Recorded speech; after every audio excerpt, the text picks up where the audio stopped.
Assalamualaikum warahmatullahi wabarakatuh. Perkenalkan, nama saya Safaratun-Nisa Al-Fikriya. Alamat tinggal Kampung Cikantong, Desa Sukamukti, Kecamatan Sukawening. Saya mahasiswa program studi PGMI 2 STAI Darul Arkom Muhammadiyah Garut. Sebelumnya di sini saya akan menjelaskan tentang istishan.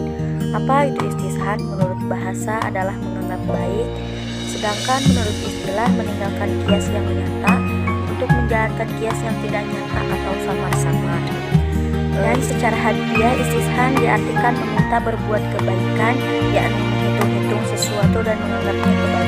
Lalu istishan dibagi menjadi dua, yaitu istishan kiasi dan istishan istisnai. Lalu pemikiran istishan sebagai sumber hukum Islam. Menurut para ulama, Syafi'iyah menolak istishan karena dianggap tidak berdasarkan landasan yang kuat tetapi hanya kehendaknya. Menurut Imam Ghazali secara tegas menolak namun secara substansial menerima. Lalu macam-macam istishan kiasi. Bila seseorang mewakafkan sebidang tanah pertanian, maka termasuk yang diwakafkannya itu hak pengairan, hak membuat saluran air di atas tanah itu. Lalu istishan istisnai yaitu hukum jual beli al-salam, yaitu menjual sesuatu yang telah jelas sifatnya namun belum ada zatnya saat akad dengan harga yang dibayar di muka.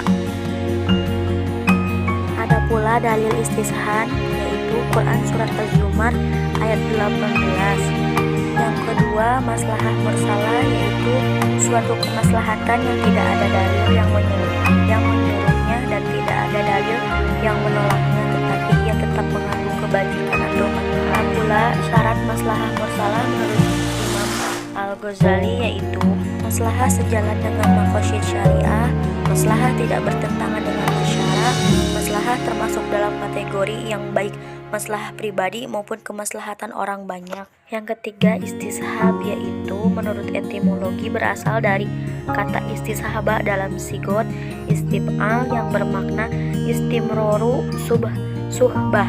Kalau kata suhbah diartikan dengan sahabat atau teman, dan istimroru diartikan selalu atau terus-menerus. Maka istishab secara lugawi artinya selalu menemani atau menyertai. Jadi kesimpulannya, segala hukum yang telah ditetapkan pada masa lampau dinyatakan tetap berlaku pada masa sekarang, kecuali kalau telah ada yang mengubahnya. Contohnya, seseorang yang mempunyai wudu namun ia ragu dalam mempunyai wudu atau tidak, maka ia menetapkan hukum semula yaitu mempunyai wudu. Yang keempat, uruf adalah sesuatu keadaan, ucapan, perbuatan, atau ketentuan yang sudah dikenal manusia dan telah menjadi tradisi untuk melaksanakannya atau meninggalkannya. Di kalangan masyarakat sering disebut adat.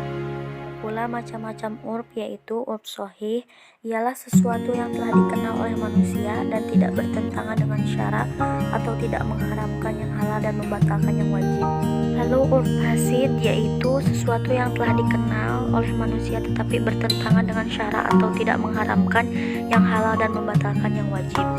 Contoh urf yaitu di satu masyarakat dalam melakukan jual beli kebutuhan ringan sehari-hari seperti garam, tomat, dan gula dengan hanya menerima barang dan menyerahkan harga tanpa mengucapkan ijab kabul. Yang kelima, sadzariyah yaitu secara bahasa kata syad berarti menutup dan kata zariyah berarti wasilah atau jalan ke suatu tujuan. Sadzariyah adalah perbuatan yang dilakukan seseorang yang sebelumnya mengandung kemaslahatan tetapi berakhir dengan suatu kerusakan. Macam sadzariyah yaitu perbuatan yang dilakukan tersebut pasti membawa kemafsadatan. Perbuatan yang dilakukan yang mungkin besar akan membawa kemafsadatan. Perbuatan yang dilakukan sama kuatnya mendatangkan mafsadat atau tidak. Pada galibnya tidak mendatangkan mafsadat.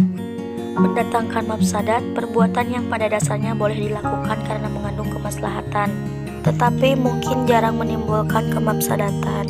Kehujahan sadzariyah menurut Malikiyah dan Hanabilah menerima sadzariyah sebagai hujah dalam Quran surat Al-An'am ayat 108. Dan menurut Hanafiyah, Syafi'iyah, dan Syiah menerima sadzariyah dalam hal tertentu saja dan menolak dalam masalah lain. Yang keenam, qaul sahabi. Sahabat Nabi adalah orang yang hidup sejaman dengan Nabi dan pernah bertemu dengan beliau walaupun sebentar. Qaul sahabi pendirian seorang sahabat mengenai suatu masalah hukum baik yang tercermin dalam fatwanya maupun dalam keputusannya yang menyangkut penegasan dalam Al-Quran. Pembagian qaul sahabi, perkataan sahabat terhadap hal-hal yang tidak termasuk objek ijtihad. Dalam hal ini, para ulama semuanya sepakat bahwa perkataan sahabat bisa dijadikan hujjah. Ada juga qaul sahabi yang diperselisihkan kehujahannya, perkataan sahabat yang berasal dari pendapat dan ijtihadnya sendiri. Perkataan sahabat terhadap permasalahan yang bisa dijadikan objek ijtihad, perkataan sahabat yang tidak tersebar di antara para sahabat yang lainnya dan tidak ada sahabat yang mengingkari. Yang ketujuh, syar'un man qablana. Para ulama berbeda pendapat tentang hukum-hukum syariat Nabi terdahulu yang tercantum dalam Al-Quran, tetapi tidak ada ketegasan bahwa hukum-hukum itu masih berlaku bagi umat Islam dan tidak ada pula penjelasan yang membatalkan. Ada pula contoh syar'un man qablana. Dalam syariat Nabi Sulaiman, kalau binatang seperti burung berbuat kerusakan, maka binatang tersebut dijatuhi sanksi. Ada pula dalam syariat Nabi Zakaria, disyariatkan puasa bicara selama 3 hari. Quran Surat Maryam ayat 10. Dalam syariat Nabi Yusuf, hukuman untuk pencuri adalah dijadikan budak. Quran Surat Yusuf ayat 75. Mungkin hanya itu yang dapat saya sampaikan. Assalamualaikum warahmatullahi wabarakatuh.